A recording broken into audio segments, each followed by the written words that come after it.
that if you die a martyr, you go to heaven with 42 virgins waiting for you. I'd like to have the virgins here, not in heaven. No, sa amin. Ano sabi nila? Take the supreme sacrifice. And I think you know it also. Now, kung meron mang supreme sacrifice, Marlon, yung number 2 should do and start initiating the supreme sacrifice. Let Lenny withdraw. Withdraw, Lenny. Mga solo parent na babae na nireregla pa. Nay, malinaw, nireregla pa. At nalulungkot. Minsan sa isang taon, pwede sumiping ho sa akin.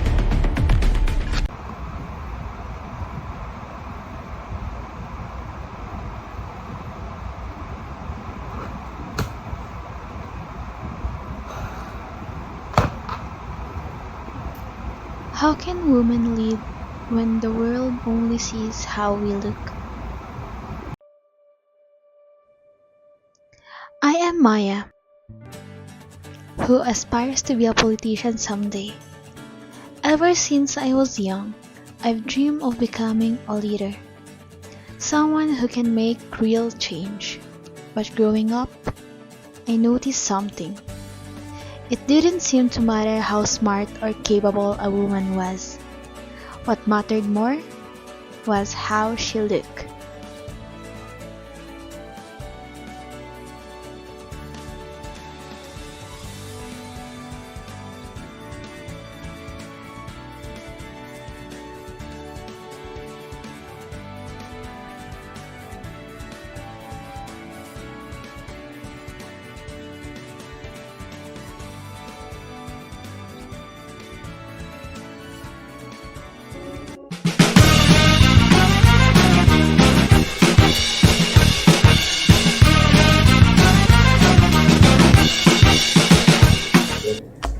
Good evening, everyone. Tonight we are joined by no other than the stunning, the beautiful Senator Valdez. Senator Valdez, welcome to our show. Thank you for inviting me. Wow, Senator, you look lovely. I just have to ask, how do you manage to stay so gorgeous while dealing with the stress of politics? Well, you know, Mr. Cruz, I focus more on serving the people. Wow. It's not about how you look, but it's about what you do for our country. Oh my God. Oh my God. Of course.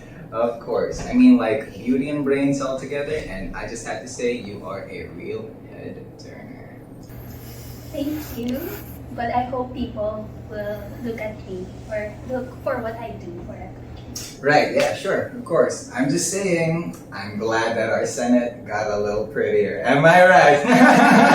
Coming back after this break. Woo!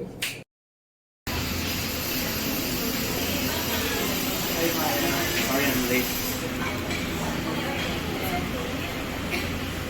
You okay? You look like we're boss in the beta.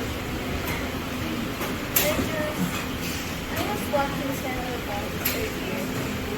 Everyone keeps asking, keep talking about how pretty she is, but no one even asks what is her plus about. I'm starting to think that maybe in politics, looks really matter more than anyone else or anything else.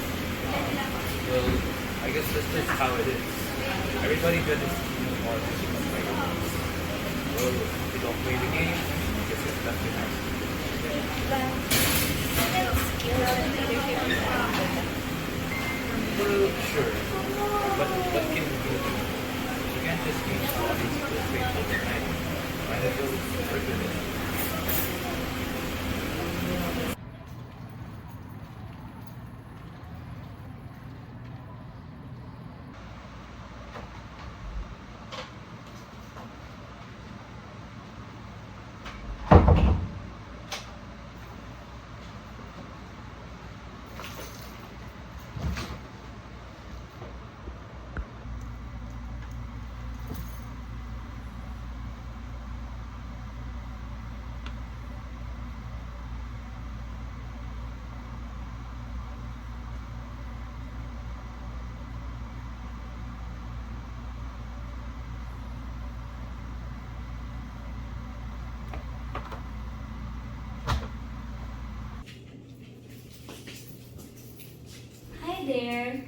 must be Maya. Yes po.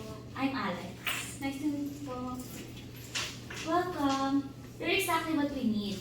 Someone who cares more about leading than about fitting into the old system. Before we begin, let's be clear. This program is about reshaping leadership culture. We will focus on three major steps. First is to promote healthy masculinity and empathy. According to the World Economic Forum, more than 162 years will pass before the gender gap in politics is closed. Despite centuries of legal, political, and social activism by feminists and women's organizations, there is still gender inequality in politics. In this program, we will create workshops to teach leaders to lead with respect, not dominance. Some have suggested that a difference in general levels of empathy among liberals and conservatives could be playing a role in shaping their differing political attitudes. Second is power sharing and inclusive decision making. According to David Jackson of Berghoff Foundation, inclusive governance and accountability are central to addressing the economic factors driving conflict, as well as perceptions of corruption, injustice, and feelings of political marginalization. Essentially, it can help build the resilience of communities by restoring social cohesion, facilitating participation, distributing resources, and safeguarding minority rights. With these, we will implement simulated council meetings where everyone, regardless of gender, must lead projects based on skills, not appearance. Lastly is the implementation of Anti-Sexist Governance Act. To prevent and penalize several forms of gender-based sexual harassment, the SC of the Philippines issues organic guidelines on the use of gender-fair language and gender-fair courtroom etiquette, which was approved on February 15, 2022. To implement these, we'll be having training sessions on how to recognize and challenge sexist language and practices. I know it's easy to feel like you have to play by society's rule, but real leadership isn't about how you look. It's about how you think, how you listen, and how you lift others up. Here, we're building new kind of leadership. One that's inclusive, empathetic, and fair. One where women and anyone else don't have to be anything but themselves to be heard. That was very informative. I want to be part of that. Good afternoon, everyone. Today, we take a historic step forward. For too long, women leaders have been judged by how they look, not by what they can do. This has to end now. That's why we are pushing for Anti-Sexist Governance Act, a law that will ban sexist language and discriminatory practices in government institutions. This act will protect every public servant's right to be protected for their responsibilities, not reduced to their physical appearance. Because leadership is not about beauty, it's about service, and everyone deserves a fair chance to lead. We are not starting from scratch. According to a 2022 report by the Philippine Commission on Women, 60% of women in government have reported experiencing gender-based discrimination or harassment in professional settings, often in the form of comments about appearance, tone of voice, or personal life. And yet, despite these challenges, women continue to perform effectively. The World Bank and UNDP have both found that countries with higher gender representation in government tend to perform better in social equity, transparency, and development. In short, when women lead, nations benefit, but they need a level playing field. This is more than a law. It's a shift in values. We're not asking the public to ignore image. We are asking them to look deeper at a candidate's policy, their track record, their vision.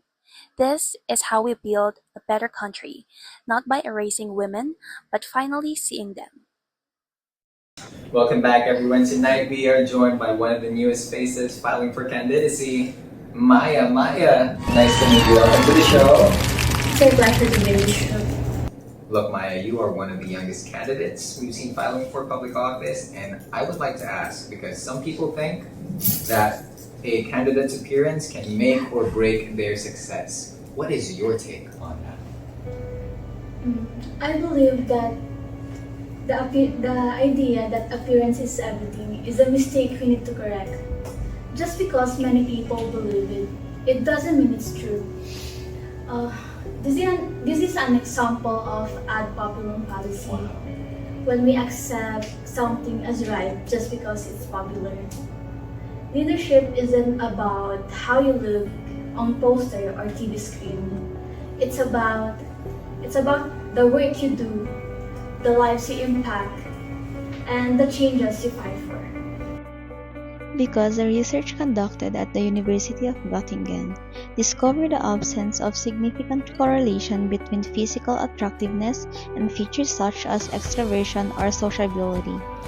Self-perception and not actual physical appearance were a more influential factor in the shaping of such behavior.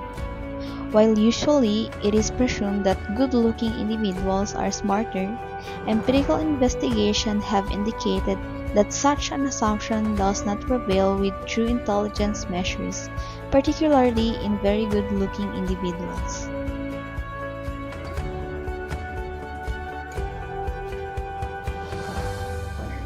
Wow, I'm speechless. That was very well said. So let me ask you this. What should the people look for in candidates like yourself? They should ask, what is this candidate vision? What have they done to serve others? Are they ready to lead with empathy, fairness, and strength? Not just a smile for a camera. That's how we build a better future. Wow, Maya. Thank you very much. That was a very powerful message and very enlightening tonight. And I think we should call that a wrap. Good night, sleep tight, don't let the bed bugs bite. Ciao.